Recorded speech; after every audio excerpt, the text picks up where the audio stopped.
Halo semua, kembali lagi di Spark Talk Podcast, edisi ke-6, bersama saya Agustinus Brevi. Pada kesempatan kali ini, kita kedatangan oleh sosok yang keren banget nih, dan namanya sudah sering kali muncul di dunia prestasi, khususnya di bidang matematika. Tentunya, beliau merupakan sosok yang bisa menjadi role model untuk kita semua. Mari kita sambut Kak Laurentius Steven. Halo semua, Halo Kak. saya Steven dari Departemen Matematika Angkatan 2019. Kenal semua. Oke, salam kenal juga Kak. Sebelum kita masuk ke pembahasan utama kita hari ini, mungkin Kakak boleh cerita dulu nih, selama kuliah pengalamannya gimana aja?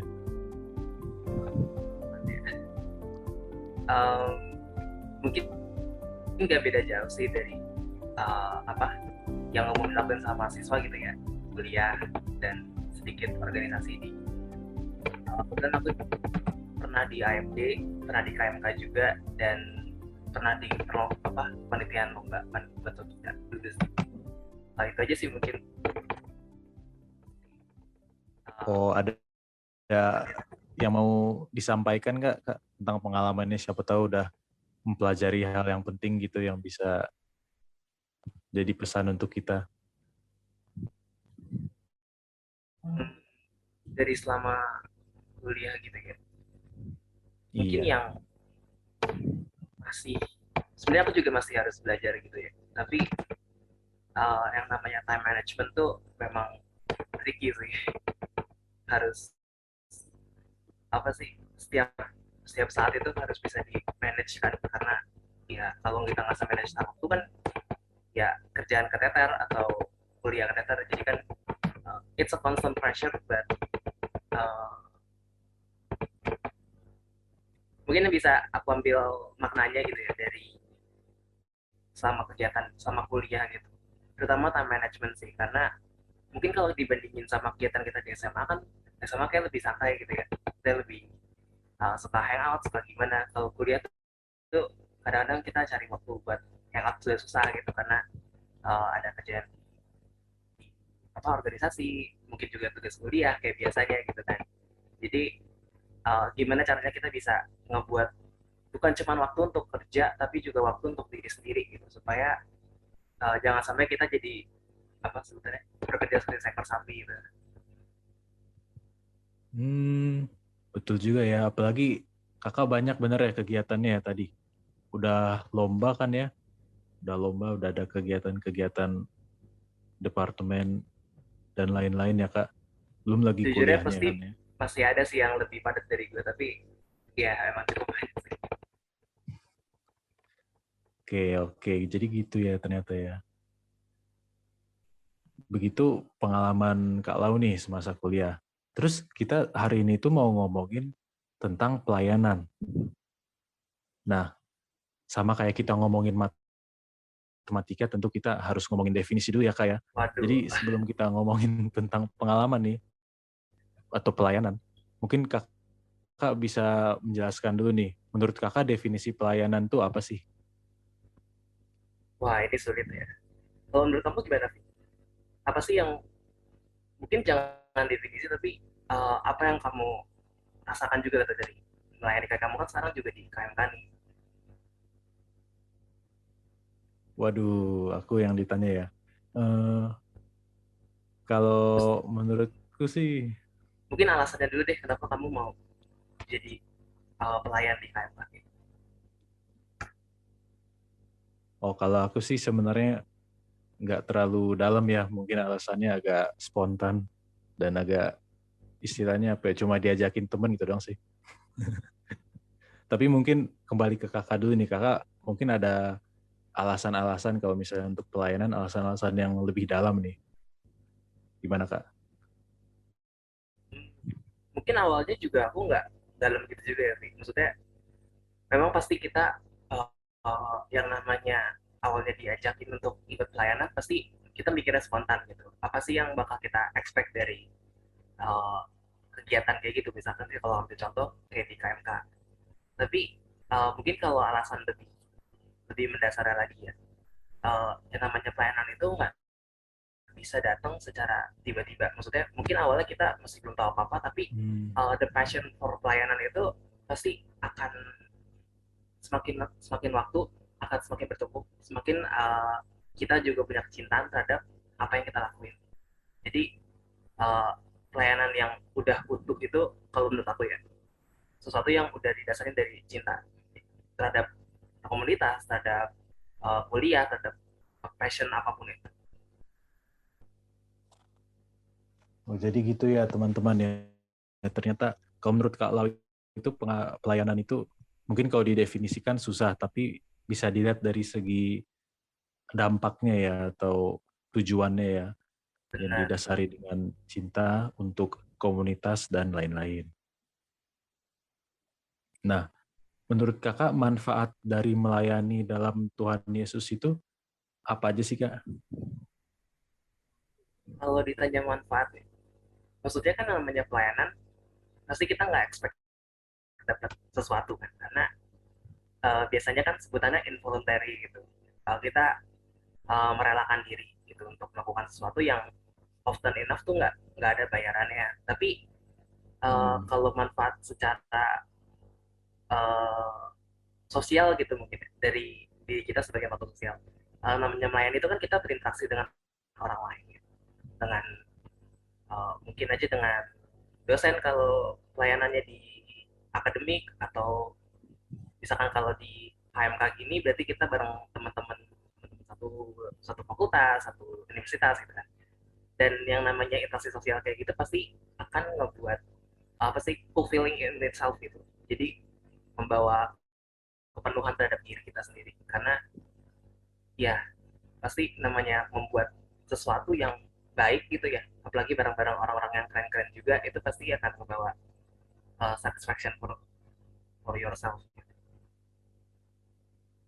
Oke, jadi ternyata begitu ya Kak ya. Ternyata pelayanan itu bukan cuma dilihat dari segi eksternalnya dalam hal manfaat-manfaat mungkin material gitu ya atau yang terlalu begitu-begitu, tapi pelayanan itu dalam artian membantu orang itu ada manfaat intrinsiknya sendiri ya kayak yang berupa satisfaction tadi Yoi. karena sudah membantu dan dari pengalamannya sendiri ya Kak ternyata ya. Karena mungkin kalau dianggap dari konsep agama gitu ya, nama berbuat baik itu kan pasti pasti dibenarkan gitu kan, tapi ada yang lebih maksudnya kita ya, mungkin lebih ke apa sih manfaat bener-bener buat diri sendiri banget nih gitu. Maksudnya kalau dipandang sebagai sesuatu yang kayak begitu, ternyata memang masih ada loh. Jadi sekalipun kadang-kadang kesannya kok makan waktu atau gimana, pasti nanti di akhirnya akan terasa, oh iya dulu gue pernah melakukan sesuatu yang baik, yang bagus ya, yang baik gitu loh. Dan itu pasti akan mengenang. Jadi ya jangan uh, patang semangat sih dalam pelayanan. uh, ya dia jangan sampai putus lagi. Oh benar tuh Kak, benar-benar. Oke, kalau menurut Kakak prinsip atau hal yang harus diperhatikan saat melayani orang itu apa aja sih? Wow, prinsip.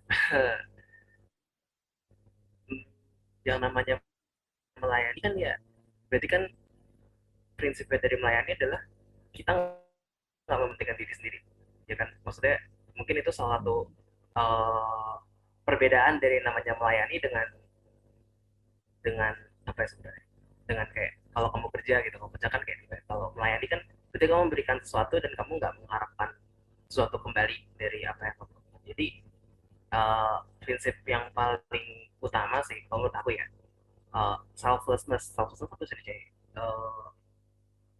kerendahan diri mungkin itu. Karena tanpa kita bisa merendahkan diri kita untuk merendahkan hati, sorry kebalik ya, rendah hati ya. Kalau kita nggak bisa merendahkan hati untuk bisa melayani orang lain, kita nggak akan bisa dapat apa sih esensi dari pelayanan. Oh gitu ya Kak, berarti tadi prinsipnya itu selflessness ya, jadi tidak mencari imbalan dari pelayanan itu sendiri ya, tapi Mm-mm. tapi mungkin lebih menyukai tindakan pelayanannya itu sendiri ya Kak, bukan imbalan dari tindakan tersebut ya Kak? Ya, jadi dianggap sebagai kesukaan bagi diri sendiri gitu. Oke. Nah, ini kan kita tadi udah ngomongin tentang pelayanan nih.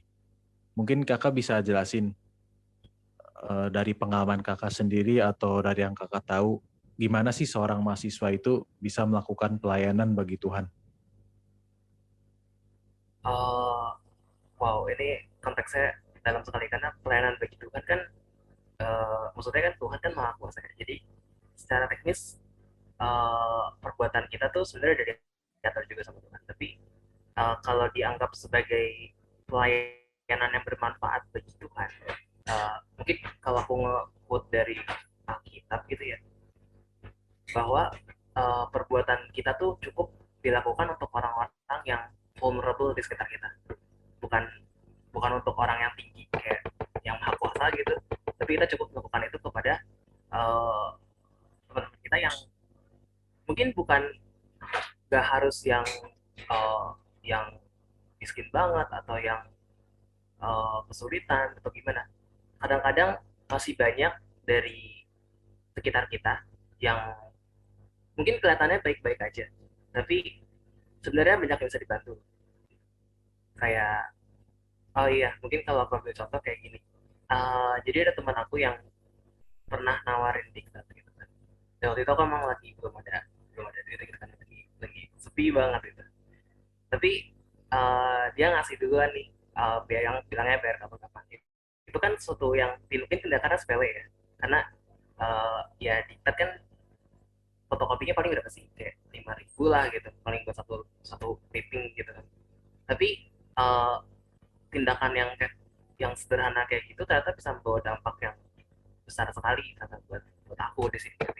Jadi sama kebalikan, kalau kita yang jadi pelayan buat orang-orang lain gitu, walaupun mungkin kelihatannya kecil, walaupun kelihatannya mungkin mereka nggak terlalu, mungkin insequential gitu lah, tidak tidak terlalu bermakna, tapi suatu yang kecil itu ternyata bisa membawa suatu yang jauh lebih besar daripada apa yang terlihat gitu.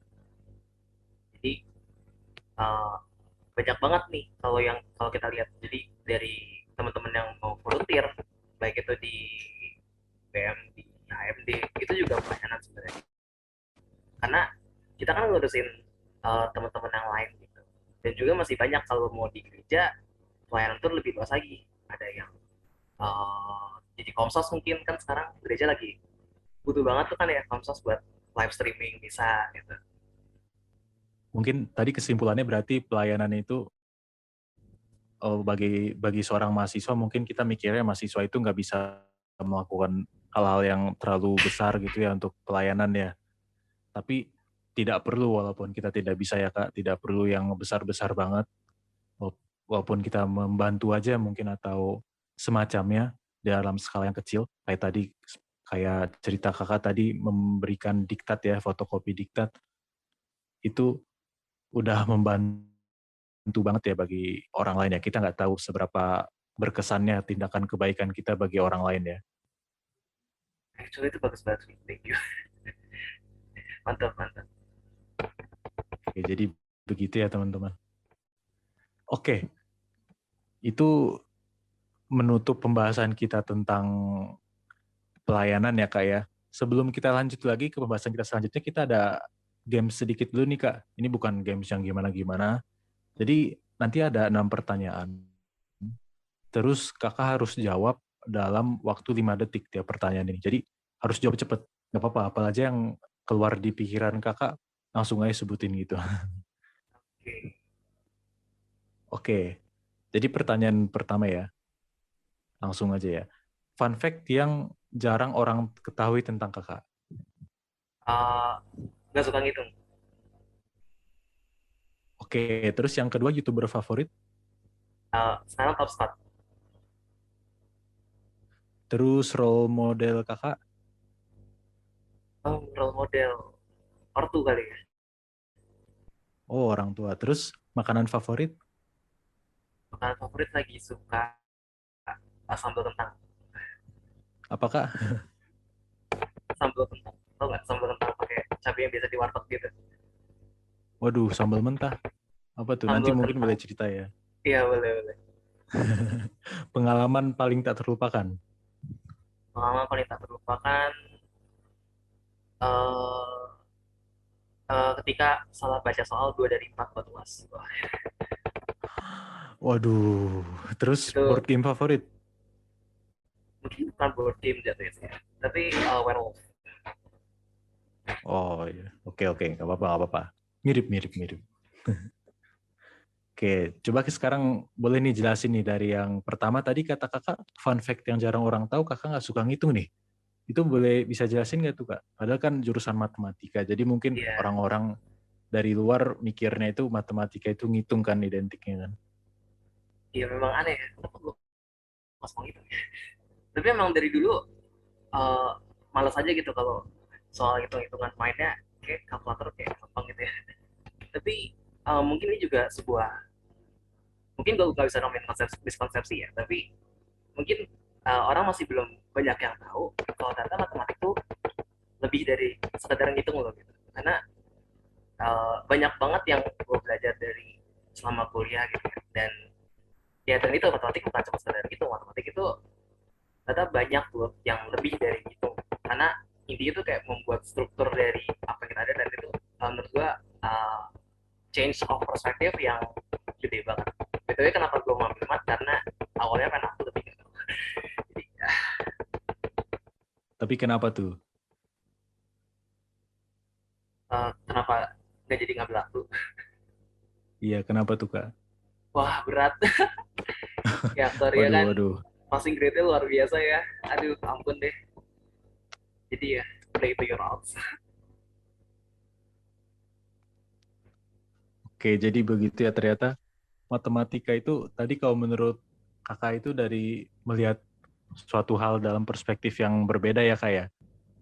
Iya, ternyata banyak banget yang bisa dipelajari, dan yang Dan bukan sekedar membuat ngitung gitu. iya iya betul betul tuh. Aku juga setuju sih. Dan membuat struktur ya. Berarti kakak materinya paling suka apa nih aljabar? Waduh, kayaknya ketahuan sih ya. Mungkin kalau buat yang udah tahu aljabar itu analisis, enggak deh. Mungkin buat yang Analisis. tahu referensi ya. Jadi analisis real itu matkul wajib buat anak tiga prodi, tapi um, kepakainya agak dipertanyakan. Sebut saja begitu. Iya sih ya. Ya nggak Mungkin sih? kalau analisis lebih ke ini ya, lebih ke mungkin statistika aku bisa lihat sih ya, analisis lebih ke kayak bahasa matematikanya yang dipelajarin ya, pemikirannya ya daripada teorema-teoremanya yang udah jelas-jelas itu ya. Mungkin sih. Ya, tapi saat ini pakai kalkulus sebenarnya. Ya itu agak sedikit jauh sih. Oke, oke. Terus tadi apa? YouTuber ya? Iya, YouTuber Kak. Kenapa tuh? Sarah Costar. Thomas Scott tadi sih aku bilang. Kenapa? Gak tahu, kayak keren aja ngeliat orang Inggris. Ya, mungkin yang keren dari kultur di sana ya, kultur iklannya.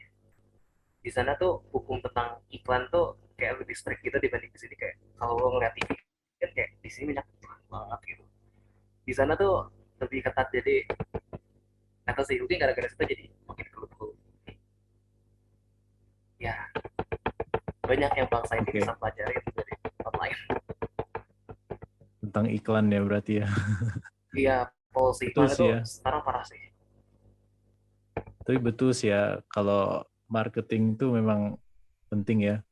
Kalau dilihat dari perusahaan-perusahaan itu dan berapa banyak uang yang keluar cuma untuk marketing. Iya, tapi kan kalau buat kita yang konsumen kan jadi kadang-kadang jadi capek gitu ya sih. Jadi ya regulasinya. Betul sih Kak, iya. Oke, tadi role model kakak tuh, kata kakak orang tua ya. Itu kenapa tuh Kak? Adakah sesuatu yang spesifik atau memang secara umum aja? Mungkin apa yang bisa gue cerita tentang ortu ya. Uh,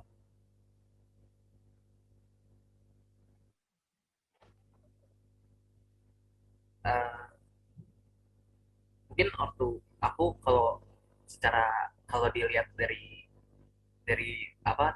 sekilas mata gitu ya, mungkin bukan yang uh, maksudnya kayak ada pepatah, kita nggak milih dengan siapa kita bisa lahir gitu kan ya.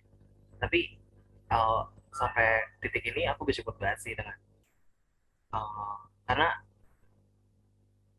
menurut aku ortu aku kayak ngebimbing banget gitu dari kecil. Jadi, uh, kadang-kadang kalau aku ngelihat teman-teman yang lain mungkin nggak sebegitu disayangnya gitu rasanya. Jadi ya mungkin a bit spoiled tapi tetap bersyukur. Jadi dari semangat itu juga uh, kayak pengen melakukan hal yang sama sih kalau lain. Asik. Berarti itu termasuk alasan-alasan pelayanan kakak tadi kali ya? Iya, inspirasi penting banget sih guys. Inspirasi dari orang tua. Oke, tadi makanan favoritnya sambal sambal apa kak? Sambal Itu bisa kentang, jelasin gitu?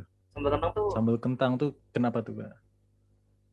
biasanya pakai ampela sih kalau nyakitin sambal kentang ampela ya. Itu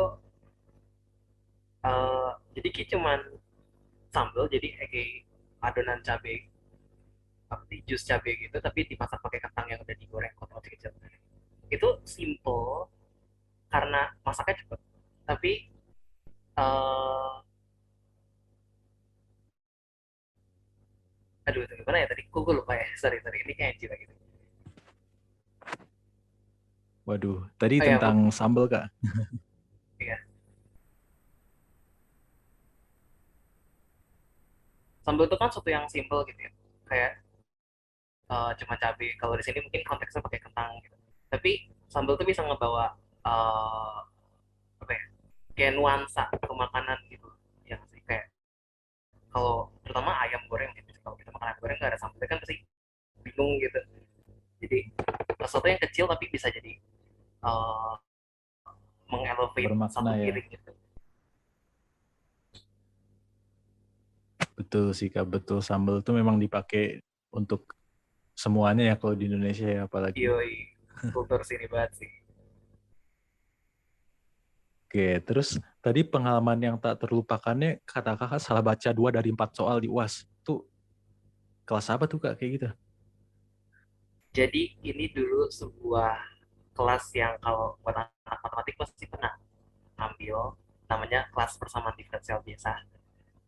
Eh Short story ya gitu. Jadi ada soalnya 4 dan gue salah baca 2. Setelah dicek lagi gitu kan kayak ngakurin bareng temen itu kan tadi jawabannya ya jawabannya gimana.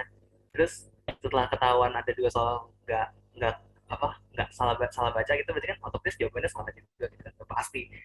Jadi kayak langsung aduh perut sakit banget itu selama 3 hari parah. Ya membaca yang baik guys, pelan pelan, jangan buru-buru. Kesel banget. Betul betul ya. Aduh, aku aku sih juga pernah sih kak. Kelasnya sama nih persamaan diferensial Wah, biasa ya. Pak Divo memang. Enggak, waktu itu kan katanya kan aku ikut kelas blended gitu kak. Terus Oh katanya oke. kan UAS itu offline. Terus nggak ada pengumuman apa-apa. Aku udah nyampe UI, ternyata online gitu kan. Jadi gimana sih ngerjain di kampus itu kan? Iya ngerjain di kantin Wow, sendirian gitu kan. seru banget sih itu. Capek lagi kan habis commute gitu, tiba-tiba Iya ya, ups. aduh. Ah, Tiba-tiba ngasih taunya 5 menit sebelum ujiannya mulai gitu offline. Pak Dipo gitu kan. kadang memang membaca tapi terkadang memang yang membuat pengumuman ya. Oke, jadi begitu ya persamaan diferensial biasa ya pengalaman Ya Kak. mungkin yang fisika juga Terus bisa relate terakhir sini. tadi, oke, terus terakhir tadi ada Werewolf board game favorit atau game favorit lah ya, game sosial favorit. Itu kenapa tuh Kak?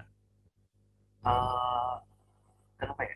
Mungkin karena ada kalau pernah yang main WoW kan ada namanya sesi diskusi gitu kan. Jadi ketika kita pengen nuduh siapa nih yang dalangnya gitu kan.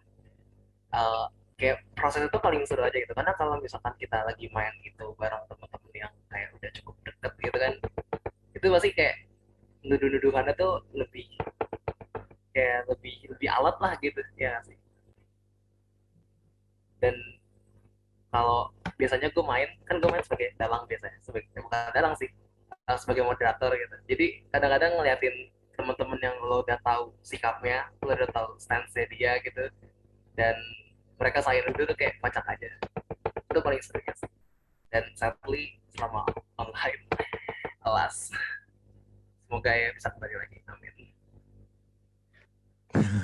Oh gitu, jadi enaknya nuduh-nuduhnya ya Kak ya. Tapi kalau Ya, online kayaknya sih pas nuduh-nuduh nggak ada yang aktif Kak biasanya kalau main werewolf tuh. ya langsung AFK. Tutup kamera, tutup AFK, kamera. AFK aja tiba-tiba ke vote gitu, mati gitu kan Kak. Yep. Ya, sadly. Gitu lah ya, Semoga aduh. zaman ini cepat selesai sih. Oke, tadi begitu ya fun fact tentang Kak Lau ya. Makan favorit, YouTuber favorit, role model, aduh. Sekarang kita lanjut aja nih ke materinya nih. Bagaimana kesan Kak Lau selama menjadi bagian dari keluarga KMK FMIPA nih Kak? Karena kan kalau dilihat dari background kakak, kan tadi kata kakak sebelumnya ini ya, ikut FMIPA ya, KMK FMIPA ya, tahun lalu ya. Iya, benar nih.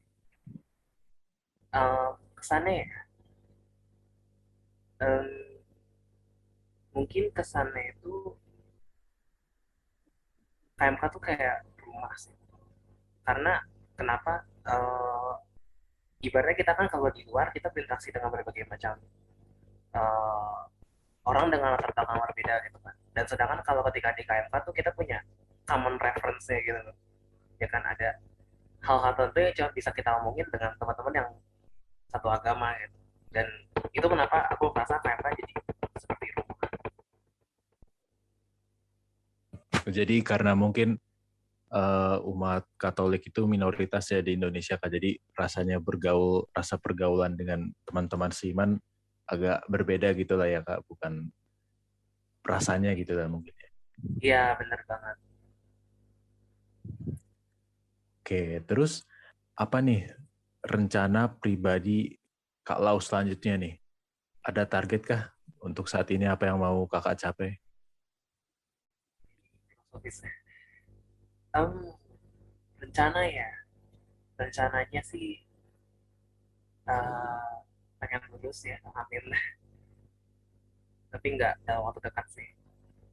Sama belum tahu juga sih apakah mau ngambil magang Kak, karena sekarang kan magang UTK juga lagi diincar-incar banget gitu. Jadi, dan itu kayak juga prospek yang bagus gitu loh, karena udah standardized, jadi masih masih mikirin, tapi kayaknya sih magang.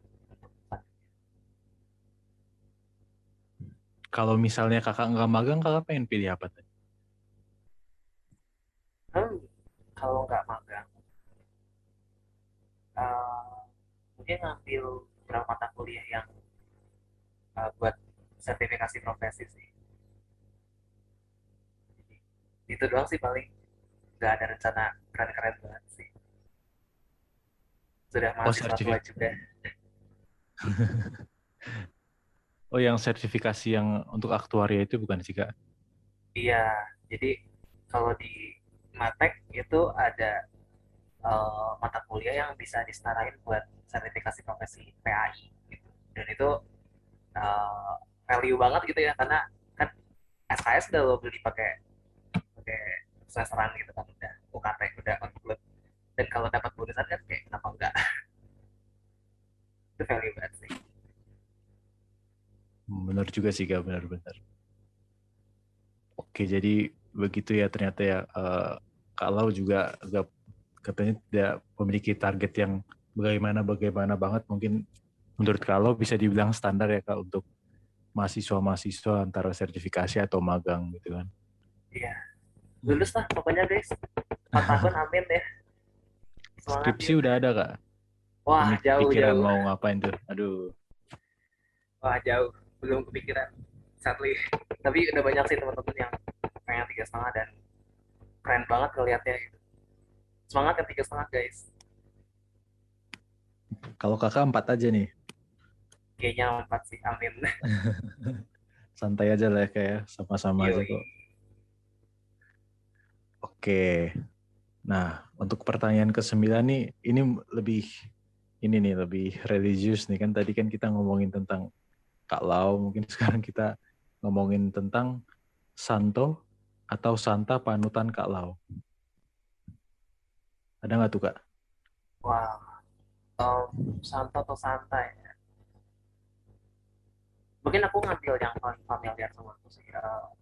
Jadi kalau di paroki aku kan aku masuknya di lingkungan Santa Katarina. Jadi aku cukup tahu banyak, maksudnya cukup tahu beberapa hal itu tentang beliau.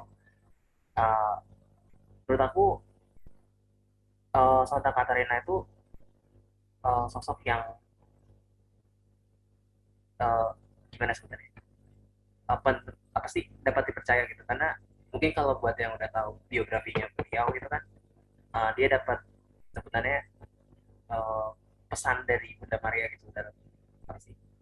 Dapat penglihatan gitu. Dan itu dia jaga banget gitu. Bahkan sampai sampai berapa tahun baru kepala biaranya tuh dikasih tahu karena dia harus ngejaga pesan itu dengan baik-baik. Jadi uh, bagaimana cara jadi orang yang bisa dipercaya itu sosok anak-anak kepercayaan. Balik lagi tuh kayak pelayanan juga ya karena uh, menjaga rahasia itu kan juga sesuatu yang nggak mudah gitu. Dan itu bukan untuk keuntungan diri sendiri. Ya. Oh, jadi begitu ya kayak Santa Katarina ya Kak, ternyata ya. Katarina Menjaga Labore. Katarina tuh ada dua kan, ada Siena, ada Labore. Kalau Siena aku pernah tahu sih. Katarina Lagore ya. Oke, oke.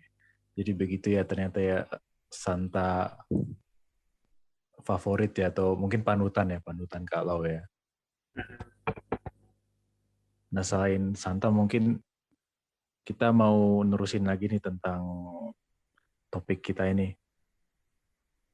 Ada nggak yang menurut kakak atau pendapat kakak tentang gereja kita sekarang ini? Wow, ini dalam sekali. Uh, Tentang gereja di Indonesia atau di seluruh dunia? Terserah kakak sih, mungkin ada sesuatu yang mau kakak omongin gitu. Gereja ya. Sejujurnya sih kalau aku ngelihat perbandingan dari gereja yang ada di Indonesia dengan yang di tempat lain gitu ya, uh, gereja kita tuh menurut aku salah satu yang perkembangannya paling bagus karena uh, karena ya mungkin emang karena semangatnya orang Indonesia gitu ya yang toleran, yang apa sih multikultural. Jadi gereja Katolik itu lebih bisa beradaptasi di lingkungan yang dengan apa sih dengan orang-orang Katolik yang juga udah ngerti dengan sifat toleransi. Mungkin kalau di luar kan sebut saja tidak semudah itu kan untuk toleransi Israel.